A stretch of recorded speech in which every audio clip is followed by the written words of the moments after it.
Sebentar. Nah, mana ya sungainya? Sungai ada nggak sungai? Nggak kelihatan. Oke. Hah? Nggak ada di sini. Sungainya.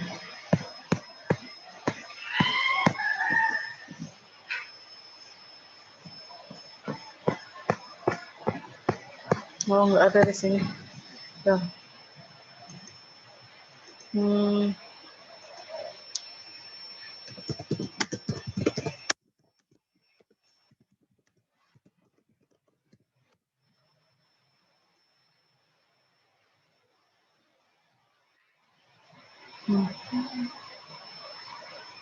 Nah, nggak ada.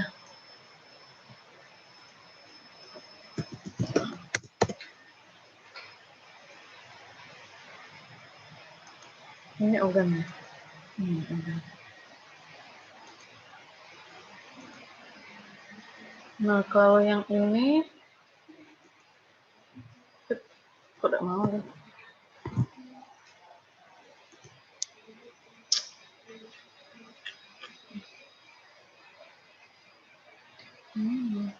Tuh.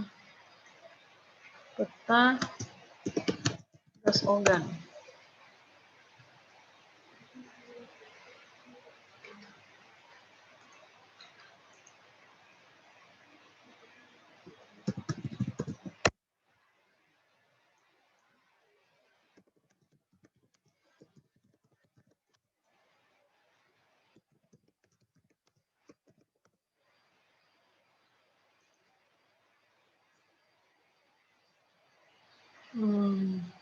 Nggak ada ya.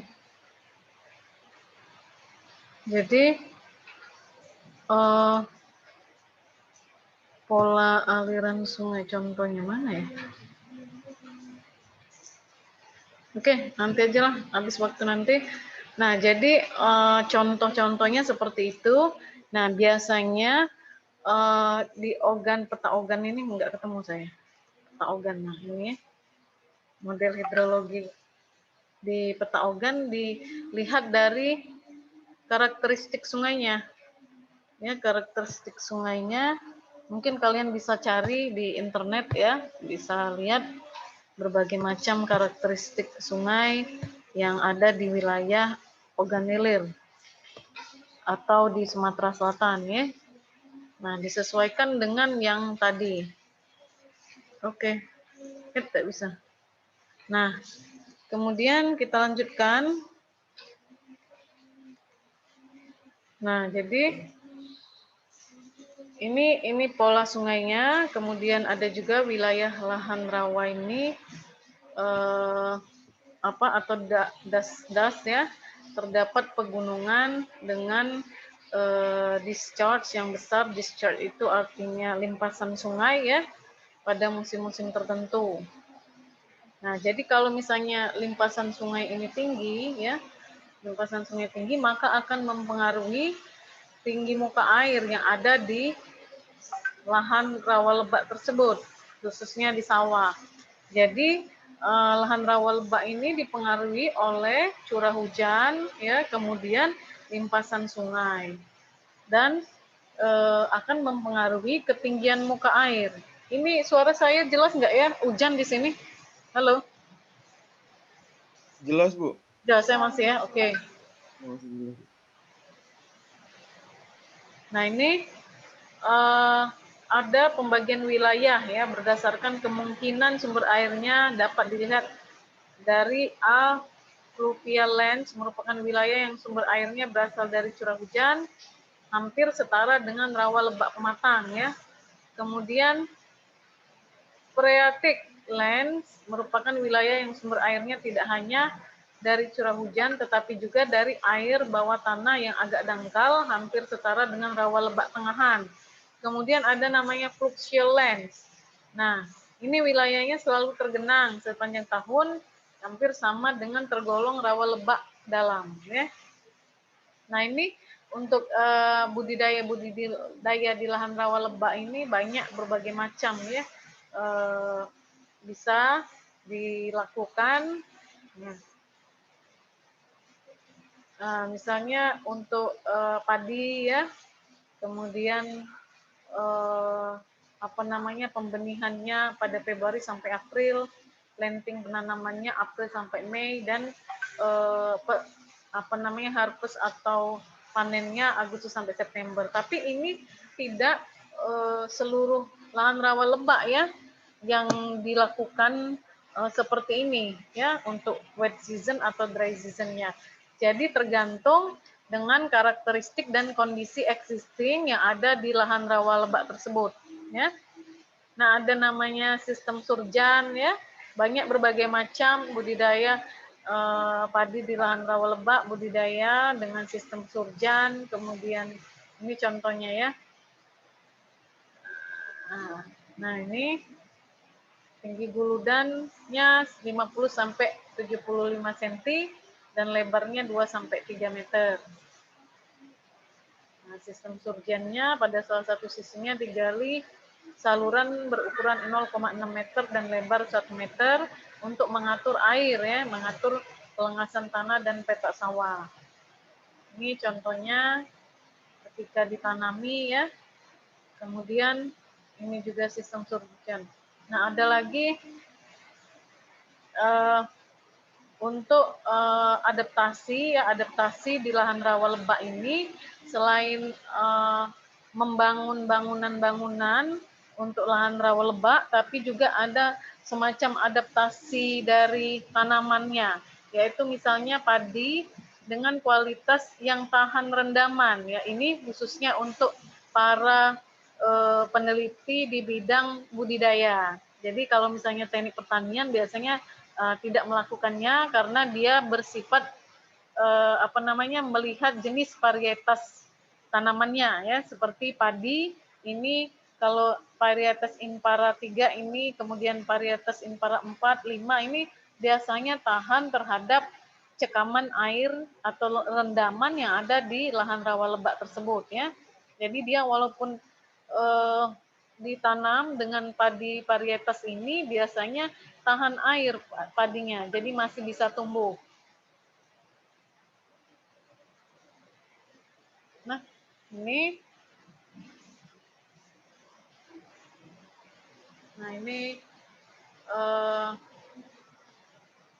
kalau di lahan rawa lebak ini pastinya biasanya komoditas utamanya ini adalah padi ya.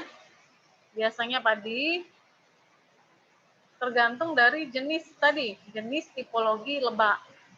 Nah, biasanya petani melakukan penanaman padi ini dimulai dari lahan rawa lebak dangkal dulu, kemudian baru lebak tengahan. Tapi untuk lebak dalam tidak pernah dilakukan penanaman padi, pastinya akan mati karena lebak dalam itu lebih tinggi ya. Airnya tadi berapa ini? Berapa meter? Berapa senti air di lahan rawa lebak dalam tadi? 100 cm, Bu. Hah? 100 cm. Halo? 100 cm, Bu. Ya. Nah, jadi kenapa tidak ditanami padi ya? Karena dia tinggi, muka airnya terlalu tinggi. Jadi tidak mungkin dia ditanam padi. Kecuali kalau misalnya sekarang teknologi yang baru ini yaitu dengan menggunakan penanaman terapung ya. Kalau dengan menggunakan tanaman terapung ya mungkin bisa saja sebagai teknologinya ya. Kemudian nah ini yang penting ya. Jadi lahan rawa lebak ini tergantung pada ketinggian air yang dipengaruhi oleh musim dan curah hujan ya. Jadi bila kondisi lahan tergenang tersebut mulai menyusut, segera dilakukan penanaman dengan seiring dengan menyusutnya air. Nah ini ya. Menyusutnya air sangat cepat, tapi kadang-kadang juga air datang kembali bila ada hujan. Nah, jadi sangat berbeda kondisinya dengan lahan pasang surut. Kalau lahan pasang surut, kalau dia sudah surut, tidak akan mungkin lagi kembali airnya. Tapi kalau di lahan rawa lebak, ya, dia sudah menyusut, tiba-tiba hujan. Nah, maka dari itu airnya biasanya akan datang kembali. Nah, jadi kalau misalnya dia biasanya curah hujannya intensitasnya tinggi, nah dimungkinkan atau diprediksikan airnya tinggian muka airnya akan tinggi, ya. Nah, ini sudah diteliti, sudah pernah diteliti tahun 2013 itu eh, sudah yakin bahwa lahan rawa lebak ini memang dipengaruhi oleh curah hujan ya dan juga limpasan sungai diakibatkan oleh intensitas curah hujannya yang tinggi tadi. Nah, jadi biasanya memang petani juga sudah pintar ya untuk karena pengalaman dan juga sering melihat kejadian-kejadian yang terjadi di lahan rawa lebak sehingga dia bisa memprediksikan kapan kira-kira bisa menanam dan kapan kira-kira uh, banjir. Jadi kalau banjir dia tidak nanam. Jadi kalau misalnya dia surut, cepat-cepat dia nanam, petani itu ya. Nah, jadi mereka bisa menentukan jadwal tanam. Tapi jadwal tanam mereka itu masih rendah, maksudnya IP-nya itu masih 100 IP ya. Sedangkan yang diharapkan oleh pemerintah itu bisa jadi 300 IP sehingga bisa meningkatkan produktivitas pertanian, meningkatkan produktivitas tanaman padinya ya, produksi padi ya. Nah, kalau apa sudah ngerti kalau IP itu apa IP? Yang saya sebut tadi IP apa? Halo? IP apa IP?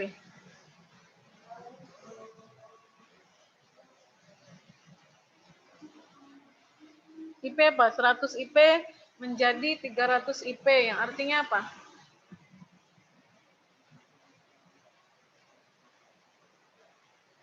Indeks pertanaman ya. Jadi 100 IP 100 menjadi 300 IP. Artinya dia hanya kalau petani itu bisa menanam sebenarnya bisa melihat kondisi adaptasi terhadap curah hujan ya, terhadap iklim, tapi dia tidak bisa meningkatkan produktivitasnya. Jadi harusnya dia bisa menanam 3 kali tanam dalam 1 tahun ya, yang disebut IP 300, namun dia hanya 1 kali tanam dalam 1 tahun, yaitu 100 IP-nya, IP 100 ya. Nah, yang diharapkan sekarang petani bisa menanam dengan 300, IP 300 ya. Kalau sekarang sudah banyak penelitian dan sudah banyak orang yang sudah berkecimpung di lahan rawa lebak. Nah, sekarang pada saat sekarang petani itu sudah bisa menanam dengan 2 kali tanam dalam setahun ya. Paling enggak bukan padi tapi juga selain itu bisa menanam berbagai macam jenis sayur-sayuran. Nah, ini contoh-contoh yang ada di lahan rawa lebak Ogan Keramasan ya. Tapi bukan yang di PT Buyung. Kalau PT Buyung ke arah depan lagi. Kalau yang ini yang di ujung, agak ujung lagi.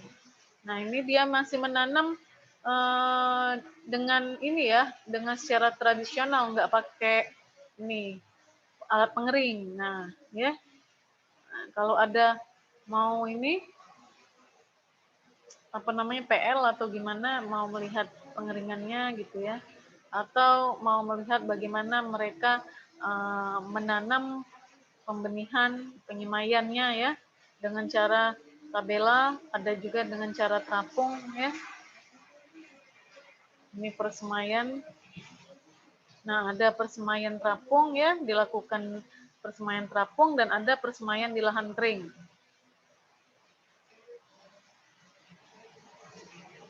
Jadi persemaiannya juga dilakukan tergantung dengan tinggi muka air di lahan ya. Nah, ini persemaian terapung. Ini bisa dilihat ya. Kemudian ini ada persemaian darat.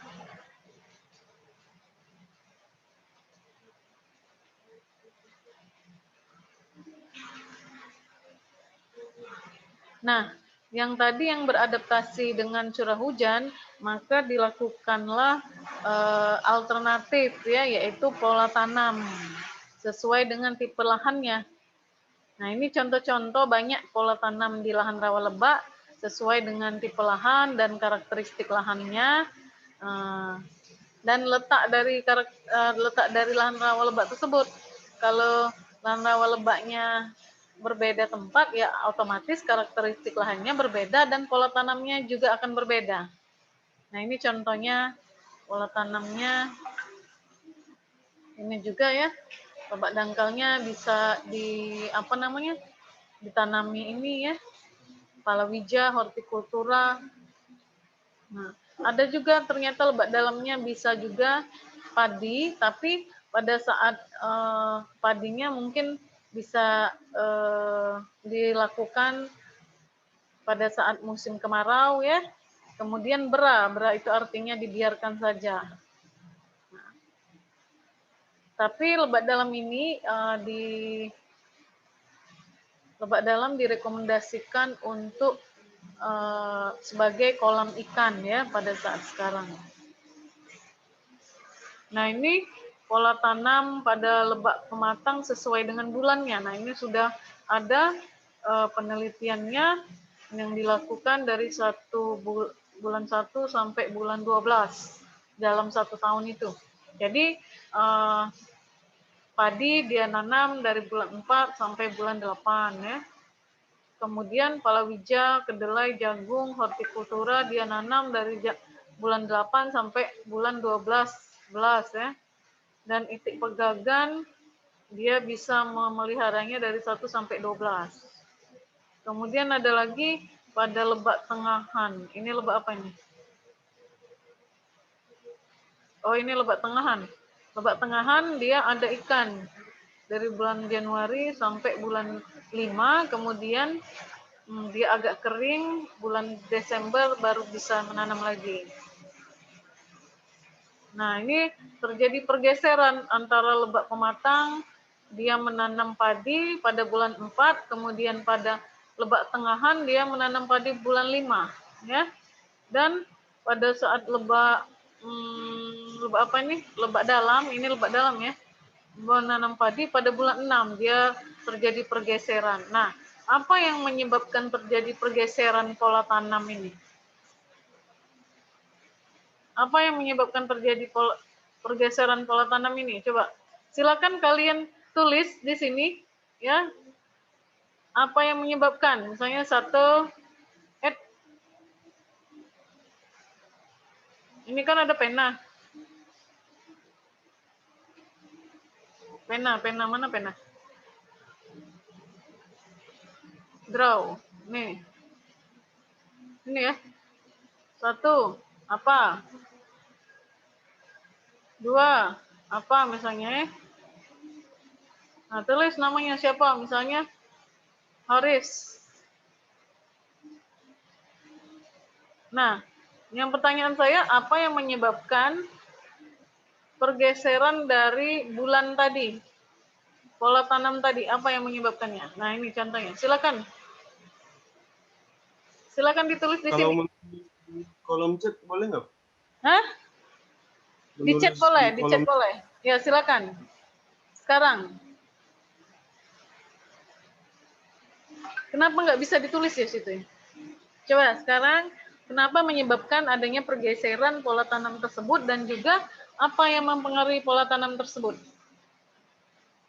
Apa saja faktor-faktor yang mempengaruhi pola tanam tersebut sehingga didapatkan pola tanam yang sudah saya jelaskan tadi?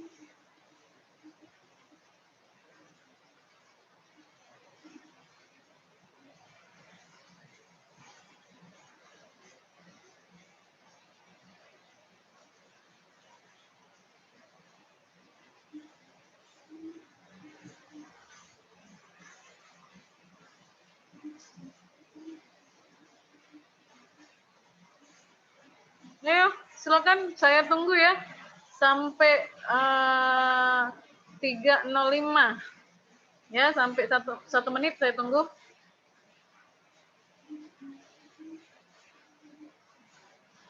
Buka kameranya, silakan buka kameranya dulu. Saya mau lihat masih standby atau enggak.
Waktu kita sampai jam 3 ya? Lewat ya sudah ya? Iya, Bu, sampai jam 3. Bu. Oke. Sudah, hanya Ori saja yang bisa jawab ya. Yang lain nggak bisa ya?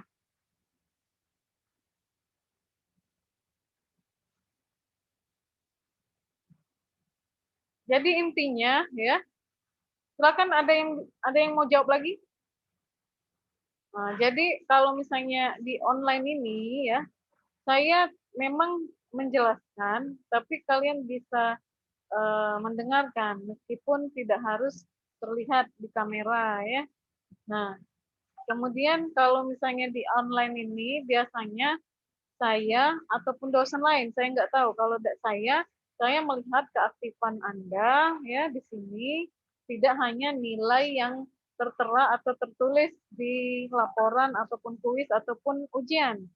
Jadi kalau kalian aktif dan bisa menjawab, nah itu poin penting bagi saya ya.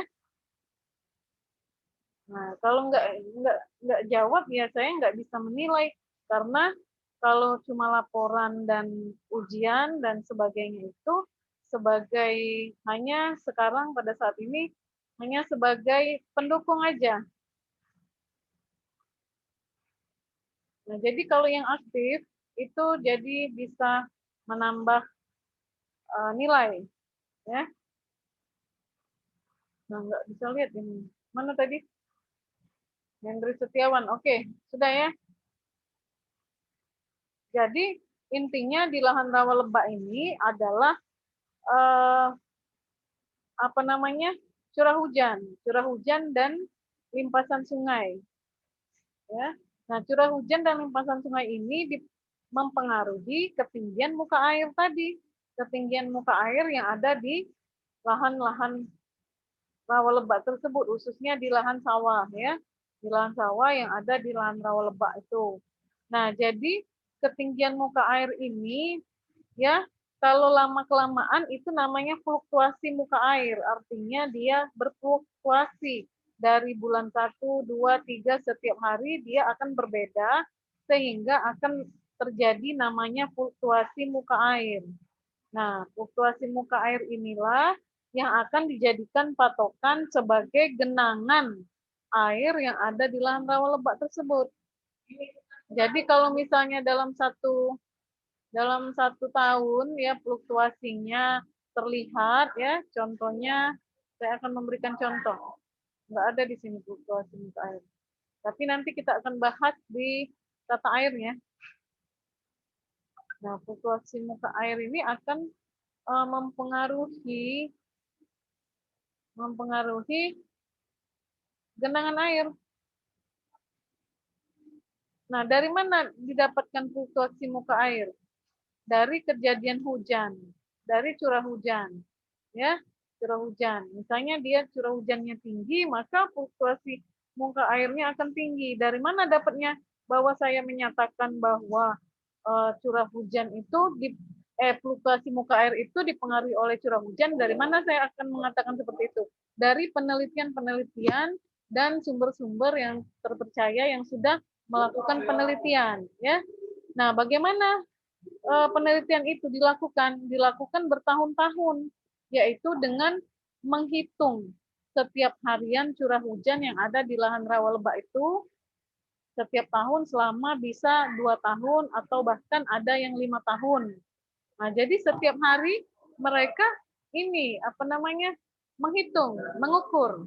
Nah, mungkin Anda sudah pernah dijelaskan di klimatologi atau di mana tentang bagaimana mengukur di lapangan ya, mengukur curah hujan yang ada di lapangan dengan menggunakan alat ya, alat ukur curah hujan ya, baik sederhana ataupun otomatis. Itu diukur setiap hari. Nah, Setiap hari, kemudian ada rata-ratanya per bulan, kemudian diakumulasi sehingga terjadilah fluktuasi muka air. Nah, dari fluktuasi muka air terlihat, misalnya dia tinggi muka airnya, ya.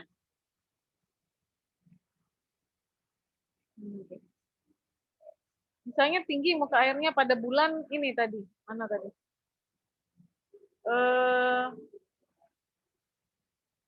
Pada bulan apa tadi ya tinggi muka airnya tadi? Nah, nih.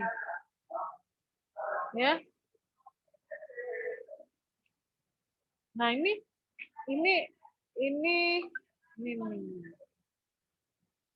Nah, yang tinggi muka airnya pada bulan apa? Dia menanam pada padi itu pada bulan 4 sampai 8. Nah, artinya yang tinggi muka airnya pada bulan apa? Yang tinggi muka airnya. Pada bulan 1 sampai 3 dan bulan 9 sampai 12. Dia tidak bisa menanam, ya. Ya kan? Nah, yang bagus menanamnya 4 sampai 8. Nah, pada saat menanam palawija juga mungkin airnya tidak terlalu tinggi. Dia dari bulan 8 sampai 11 yang paling tinggi itu yang tidak bisa itu bulan 12 dan bulan 1, 2 dan 3. Nah, itu tidak ditanam, ya. Nah, untuk fluktuasi muka air ini contohnya saya kasih sebentar ya. Ini sudah.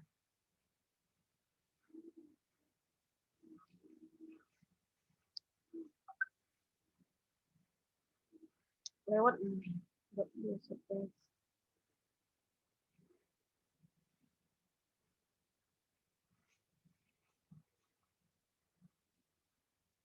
Ya, bentar. Saya lupa memasukkan contoh. Contoh fluktuasi. Nah, ini. Nah, ini dia. Nah, ini.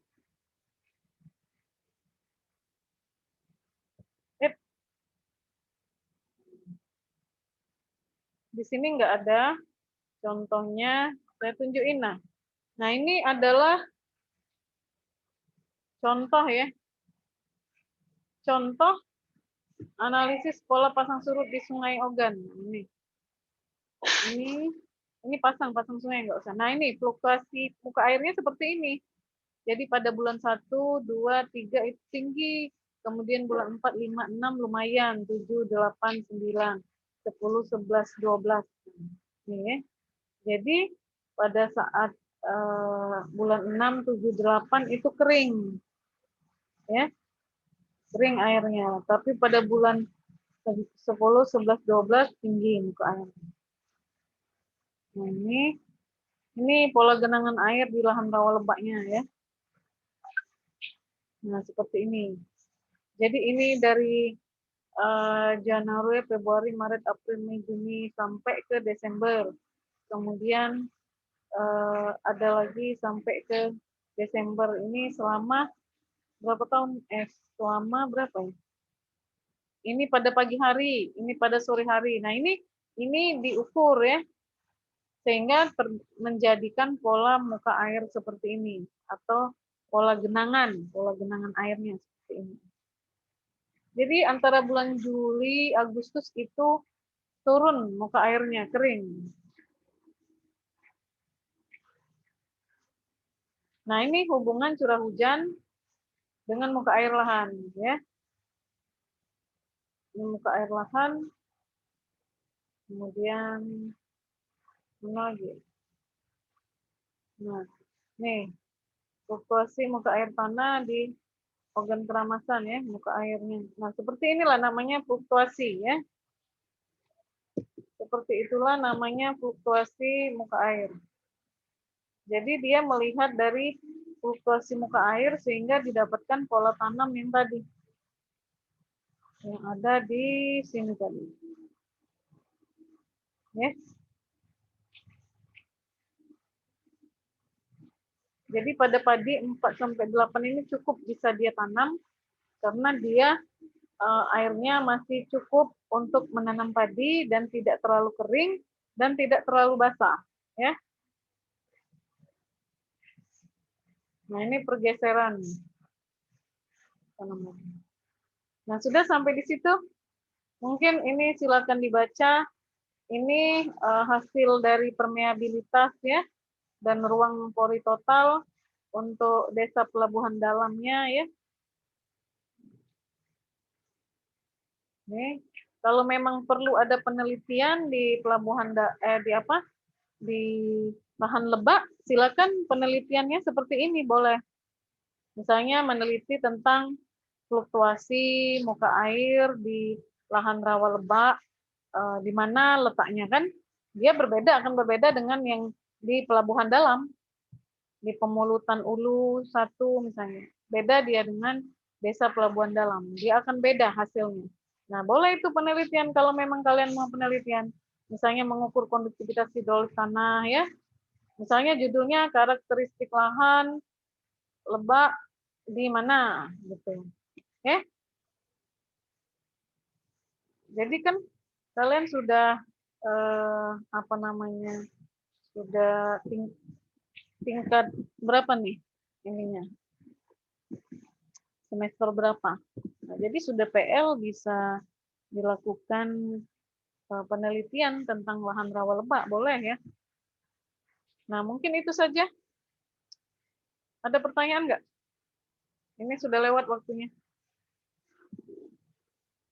Kalau nggak ada, saya sudahi dulu ya. Nanti tugasnya silakan di-download materi yang sudah saya kasih. Kemudian tugasnya kalau nggak salah apa ya? Merangkum ya, merangkum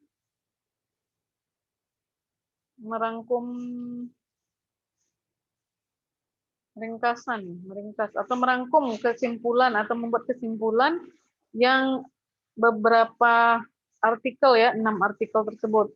Jadi kalian buat kesimpulannya di PDF, kemudian dikirim ke ini, ke e-learning. Ya, sudah ya, itu aja. Ada pertanyaan nggak? Baik, Bu. Kalau nggak ada, kita sudahi dulu ya. Silakan dikerjakan tugasnya. Kalau nggak salah saya restrict sampai pagi minggu depan ya. Ini tanggal berapa nih? Ini tanggal 5, berarti minggu depan tanggal berapa?